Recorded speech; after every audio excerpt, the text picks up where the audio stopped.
Welcome back. Here we are live on the Twitch stage, New York Comic Con, and we've got the man, the Batman, Kevin Conroy. Hi. Should I do the thing? Yeah. I am vengeance. I am the night. I am Batman. Woo! So cool. That was metal AF, man. There you go. I love it. Thank you so much. Sure. I'm having a great time. Are you? Yeah. Good. The New York crowd is the best crowd.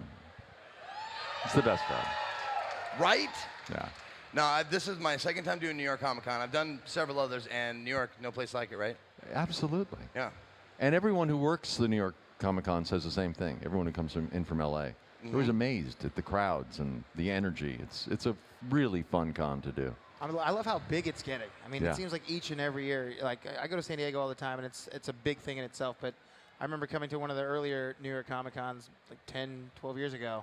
and to When it see was how- at Gotham Hall? Did you ever go to that one when it was in Chelsea? Yeah, I mean, that was kind of cool because it was in like Gotham Hall. And you're like, I know. I know. Where is the knight? Where is Batman? Now I'm just hanging out with Batman, so it's much cooler here. Yeah. I got to tell you guys, backstage, this was one of the coolest things I've ever seen as a nerd. I saw Kevin Smith and Kevin Conroy hugging. I was like, this is like where this is the epicenter Yeah. right here. I think they're going to have like Well, that's what I love a about nuclear this. That's what I explosion. love about this con is there's a, even though it's at Javits Center, there's an intimacy about it. You really run into people here and you encounter people here. In San Diego, it's so spread out around the whole downtown of San Diego Yep. over so many days. Yep. It's become like a corporate event. You know, they introduce shows and they promote studio things, but you don't really get to meet anybody there, I Right. don't think, or encounter people. I Here, totally you run agree. into people on the floor, you know? I love that. I love it too, man. I mean, this is my favorite con now. Yeah. Like after doing so many. Now, you've done Batman for 25 years. Is that right? Yeah. That's what, I mean, I counted up from, yeah, right? Unbelievable. Now, across how many different medias have you done Batman? We know television. Television, film, direct-to-video films, games, Yeah. and now television again with Justice League Action, which is sort of the circles going around. Oh, yeah, But you man. know, it starts, you know, it's that John Lennon thing, life is what happens to you while you're busy making other plans. You just one foot in front of the other. I had no idea that the adventures of the animated series, which was the first show, would become the adventures of Batman and Robin, would become Justice League, would become Batman Beyond, and then would become the Arkham games. And Arkham, now, shout out to the Arkham I mean, games. I was telling him backstage, I've spent literally hundreds of hours with you. yes! Yeah. Yes, the brainwashing worked! No, it's just, you look back and you suddenly realize it's 25 years, but you don't know that's happening while it's happening. Sure, yeah. You know? Life is just put one foot in front of the other, one job in front of the other. You know, you know another booking. Oh, I got another booking. Great, I got another booking. And then suddenly you think, oh my God, I've got a whole body of work. But you don't realize it while you're doing it. No, I feel the exact same way just doing these cool interviews that I get to Sure, do. of Like, course. they've started piling up. Well, Yeah. I don't know if you're aware of this, but you've been Batman for 25 years, and that's awesome. Just in case you missed it. I You know. putting that work back, but 25 years of Batman's pretty awesome. I know. It's amazing. One thing you did recently that I actually got a chance to interview the Animaniacs, and one of them is Rob Paulson, who does a show called Talkin' Tunes. Yeah. And you did something that was really cool. Can you tell, maybe if people haven't heard of it yet, can you tell us about it? Well, Rob Paulson's podcast, by the way, is fantastic, Talking Tunes. He brings all the people from the animation world and he has these discussions with them. And he said, oh, we have a surprise for you. We have some scripts from the live-action Batman movie. And we'd like you to read Christian Bale's lines. And I thought, oh. And I don't think he was alone in hoping that would happen. I thought, oh, I'm not supposed to do this. But it would be fun. So we did it. And it was fun. It was fun. It's gotten like 5 million hits. Yeah. I mean, it went crazy. It went crazy. You can look it up online right now. It's I very watched funny. it. It's like a minute and a half, like just the cut of that part. He does the Die a Hero speech, or live to see yourself become the villain. Right. Yeah, and it's fantastic. Check it out. I was talking to voice actors. We do that quite a bit on the stage here, and I want to know, what are your, like, how do you feel about Batman? Like, what is your relationship with him? Because he's pretty real to you, I imagine. I think the reason he resonates with the audience so much is because, and he is the most popular character in Hollywood. I mean, he's the #1 franchise. And the reason it's lasted so long and he's so epic is because he has no superpowers. He's a person. He's a mortal person who's been so damaged by life that instead of letting it crush him, he had it empower him. He took all of that pain and all of that suffering and he made it into something brilliant, you know? And that's just so ennobling. And everyone has problems in life. Everyone, you know, no one gets out of here alive. Everyone has a hard time in one way or another and could be crushed. And it's just so ennobling to see someone fight back against that and to triumph over it. So people just relate to him. I hear such incredible stories from the audience, especially coming to cons, which is why I love to come to cons, because when you're a voice actor, you don't get to interact with the audience ever. You know, Right, you're yeah. recording in a booth, you don't really see the effect you have on people. And when you come to cons, you do. And some of the stories I hear, I had a young woman come up to me at the Chicago Con and say, you know, I've always wanted to thank you. She was like in her late 20s. She said, I grew up in the projects on the south side of Chicago, and everyone I grew up with, everyone is either dead or in prison. She said, I am a professional. I have a life. And it's because you taught me every afternoon. I had Batman every afternoon to come home to. You were my escape. You kept me out of trouble. You taught me the difference between right and wrong. You realize the effect that animation has on people's lives because you're living in people's imaginations, so you're at a very intimate level with them. You know, much more so than live action films. You're living in people's imaginations, and especially kids, and you're in a position of enriching lives, you know, and helping kids who are in damaged homes, and that's their safe place. And I hear that from so many adults who will come up to me and say, you know, you were my safe place when I was 5. Yeah. And it's and I always, you know, it's humbling because all I am is the voice. You know, I just gave the voice to the character, but they project that onto me. And it's an amazing thing to have been a part of with so many people. Well, without the voice, they're just words on a page, right? Yeah. I mean, it's such a cool thing to think of, because when you're recording the audio, you don't think it's going to resonate as heavy as it sometimes might. No, not at all. And then the next thing you know, 20 years later, people are coming up to you and like, thank you so much This like affected my life. Yeah. You know, when you think, well, I was just playing scenes. I was just playing a character as best I could. But like in Mask of the Phantasm, which I think is the best Batman movie. Yeah. It's just an incredible movie.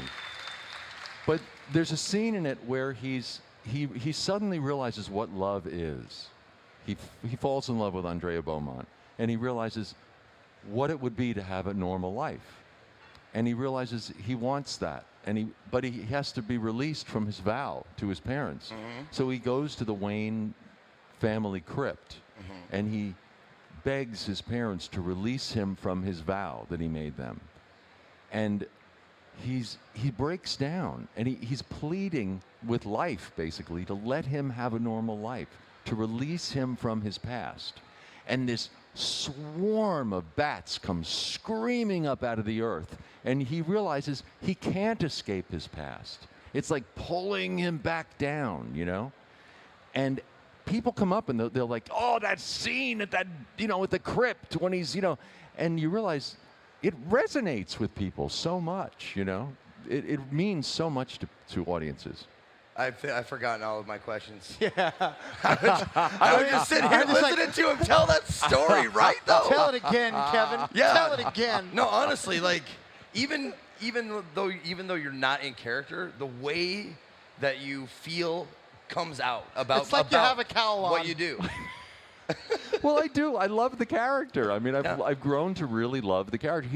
he's an incredibly noble character. Is there any characters out there that you would like to do? Well, there is a character I'm doing now that I cannot tell you about because it hasn't been announced yet. But We asked him that backstage. It is the exact opposite of Batman, and I'm having a blast. He is Robin! He is a sick. No. No. He is a sick villain, and he's totally psychotic. And for me, it's like so much fun, you know. So I sort of the Joker of this script. Okay. So it's really fun for me to be doing it because, you know, I watch Mark go crazy in the booth. And it's, you know, I get Mark, jealous, Mark, you know? Mark who? You know, the famous Mark. Oh, that Mark. My bro, my bromance Mark. Yeah, you know? absolutely, man. He goes crazy in the booth, and I watch him, and I get so jealous, you know? I'm always being so tortured, you know, and he gets to just go nuts. Oh, yeah. So this character I'm doing now is kind of a jokery type character, so it's a lot of fun. But it hasn't been announced yet, so I can't say anything. Now, a quick question, just regarding the Mark. Now he's the Mark. Do you think over a career of doing the Joker, have you seen him kind of go just a little bit more crazy?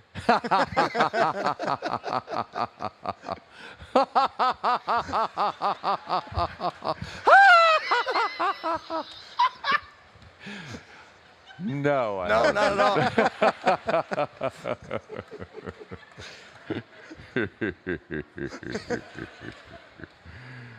Oh man.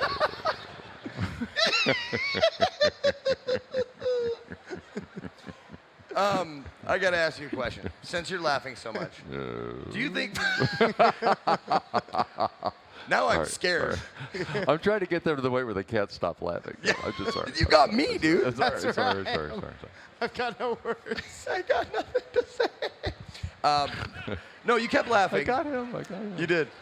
Good. He's done, man. He's toast. Lost it. And I'm back. Do you think Batman has a good sense of humor? Smells like discipline. What's that from? You don't know? Batman and Harley Quinn. Harley Quinn. Yeah. Batman or Harley Quinn. Okay. That is a funny line. It's But I guess this audience didn't get it. I was expecting a huge reaction. I'm sorry. But I mean, you didn't get a whole lot of chances to like belly laugh as Batman. But do you think like there would be someone who could make him laugh? Batman has a great sense of humor, but it's always visual. Oh, okay. So I don't get to play that. You know what I mean? There'll be this incredible scene, and they'll cut to Batman, and he'll go. People's He'll eyebrows? just raise an eyebrow, Yeah. and the audience loses it. But I don't get to voice the eyebrow. You know? Right. Only The Rock can do that, I think. Yeah. You don't get to go. I can't. Since you've been doing, I actually, this is just something I wanted to know. Since you've been doing Batman for so long, and you haven't had the same writer for 25 years, the same writer of Batman for 25 years, like across all the genres and stuff, has there ever been a time when you, knowing the character probably better than anybody, have questioned a line and went like, I don't know if Batman would do that or say that? I can say that if I want to lose my job. Well, that's never mind that. Next question. That was dumb. I apologize. No, I'm kidding. There have been a couple of moments where Bruce Timm will be like, God, what would he say? What would he say? You know? Yeah. But literally in 25 years, I think that's happened twice. Really? Bruce Timm he's like, I used to call him boy genius because, you know, he started so young. Right. And he is so talented. Mm-hmm. He just kept producing and producing and producing and producing. And he thinks so quickly that, his writing is pretty flawless. Really pretty wonderful. Totally, man. Yeah. If Batman had a joke, like a go-to joke, like the Bruce Wayne, this is his joke that he tells. What would be Bruce Wayne's joke? I don't know. See, this is just a question. I feel like in the next con, you should have like that Batman joke, like, this is what's going to make Bruce Wayne belly laugh. because I want that sort of reaction I had for everyone. I want that joke just told as Batman or Bruce Wayne. Okay. So just something to think about. I'll have to come up with that. I'm gonna sprinkle that out there.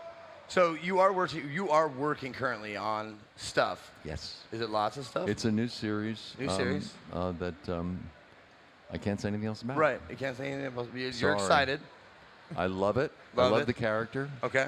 He's crazy. Okay. Aha, so it's a guy. It's a guy. Yeah. And he's nuts. But I'm not allowed. You're never allowed to say anything until they're Right. announced. I completely understand. Is there like a time period that we might get something? Like I want to like. I have no idea. Nothing. Okay. Okay. I just wanted to make sure. I know nothing. Is that the only thing? Is there anything you're working on that's out, like you can tell us? Like your about? new album, or like you're playing Well, the Justice guitar? League Action. Okay. That's the new show that's on, and it's sort of they're mini episodes and they're takes on the Justice League with more of a sense of humor about them, Okay. which I think are really funny. Who's your favorite movie, Batman? That's unfair. Yeah. It's like, it's not. who's your favorite child? The first one. You can't say The that. first Yeah, one, really. yeah, knocked it out of the park for sure. No, I thought it was crazy that Warner Brothers didn't give the franchise to one person. You know, studios always give a franchise to one actor, and that actor becomes the face of the franchise, and Right. they sell it with that person. Yep. And when I thought, wait a minute, they're starting with Michael Keaton, then they're going to, Christian Val. Bale and Val Kilmer and, all George. these George Clooney. Well, what's going on? But then when I saw the different takes that each of them did on it, I thought, wow, this is kind of brilliant. Because this will bring audiences back again and again to see, well, what does this person do with the cowl? What does this person do with his take on the character? Yeah. And they've all been really different. I think they're all valid. They're all valid, just different actors doing it. I thought Mark Hamill nailed Joker. He's the definitive Joker. Yeah, And I agreed. know everyone agrees with that. But then I saw Heath Ledger, and it was like, oh, wow, this is a whole different kind of crazy. He wasn't better than Mark, but he was just different crazy. It was a different take on it. Sure. And so, there are different takes on the character that are, one's not necessarily better than the other. I think I can speak for probably most people out here in saying that you are Batman. To me. Thank you. You are Batman you. to me. Thank you. And I don't think, in the words of DMC, you are the king of bats. There is none higher. Thank you so much. Thank you, man, very Thank much you. for talking to us. Kevin Great. Conroy, everybody. Thank you. Don't go away. Good seeing you guys. We got some more stuff coming to you right here live on the Twitch stage.